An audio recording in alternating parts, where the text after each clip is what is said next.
श्री सद्गुरु महाराज की जय।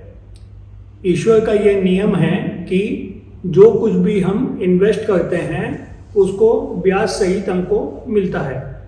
मान लीजिए बच्चे हैं, बच्चों पे हमने पैदा होने के बाद में उनको बाइयों के हाथ में रखा तो उसको बाई की छाती की गर्मी मिलेगी, तो उसको बाइयों से ही प्यार होगा। क्योंकि आजकल की माताएं तो जो हैं बच्चों को अपने गोदी में लेना नहीं चाहती हैं, या गोदी में लेती भी हैं तो कुत्ते के बच्चे को लेती हैं। तो मतलब जो बच्चा जिस छाती से लगता है वो प्यार उसी का ही आता है। तो मान लीजिए अभी बच्चे को हमने बाइयों के साथ लगा दिया और बाइयों की छातियों के साथ में वो रहा, तो बाद में वो बाइयों से ही प्यार करता है। जो कि पहले बॉबी पिक्चर में ये दिखाया भी था कि उसके माँ बाप जो है वो क्लबों में घूमते रहते हैं और वो जो लड़का जो है वो जो उनकी घर की जो नौकरानी रहती है उसके साथ में ही वो रहता है। तो धीरे धीरे वो नौकरानी के बच्चों से ही प्रेम करने लगता है और माँ बाप कितना भी बोलते हैं तो भी वो मानता नहीं है। तो आज हम बच्चे के ऊपर, मान लीजिए बच्चा हॉस्टल में पढ़ रहा है तो हम उसके ऊपर पैसा इन्वेस्ट कर देते हैं, और जब बड़े हो जाते हैं बच्चे तो वो भी मतलब माँ बाप के ऊपर पैसा ही इन्वेस्ट कर देते हैं। नौकर भाई लगा देंगे, नर्सेस लगा देंगे, पैसे लगा देंगे, लेकिन माँ बाप ने बच्चों को प्यार नहीं दिया तो बच्चे भी माँ बाप को प्यार नहीं देते हैं। ओल्ड एज में उनको जमा करवा देते हैं।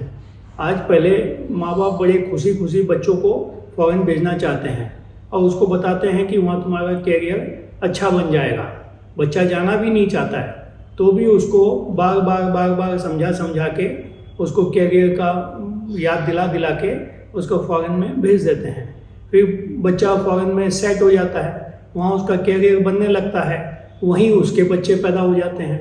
तो धीरे धीरे बच्चे भी फॉरेन में ही रहना पसंद करते हैं और इधर माँ बाप को बाद में अपनी गलती महसूस होती है जब वो बूढ़े हो जाते हैं, जब उनकी कोई देखभाल करने वाला नहीं बचता है, अड़ोसी पड़ोसी उनकी देखभाल करते हैं। उस टाइम में उनको ये महसूस होता है कि हमने ये गलती क्यों की, क्योंकि पैसे का उपयोग एक सीमा तक ही है।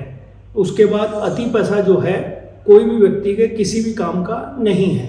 लेकिन जो आदमी का मोह जो रहता है वो अति पैसे के प्रति रहता है, और बाद में वही मोह, वही अति पैसा जो आदमी के दुख के कारण बनते हैं। तो जो हम इन्वेस्ट करते हैं वही हमको ब्याज सहित मिलते हैं। मान लीजिए हमने किसी को सुख दिए तो वो भी हमको सुख देगा, ब्याज सहित देगा, ज़्यादा देगा।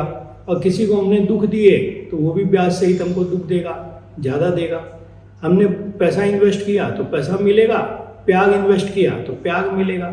जो कुछ भी हम इन्वेस्ट करेंगे कुछ समय के बाद में वही चीज़ हमको वापस मिलता है। जैसे प्रकृति का नियम है, हम जोर से पत्थर को ऊपर फेंकते हैं तो उतनी जोर से पत्थर नीचे भी आ जाता है, मतलब पत्थर कहीं चला नहीं जाता है। इसी तरह से हम जो इन्वेस्ट करते हैं कुछ समय बाद वही हमको वापस मिलता है। श्री सद्गुरु महाराज की जय।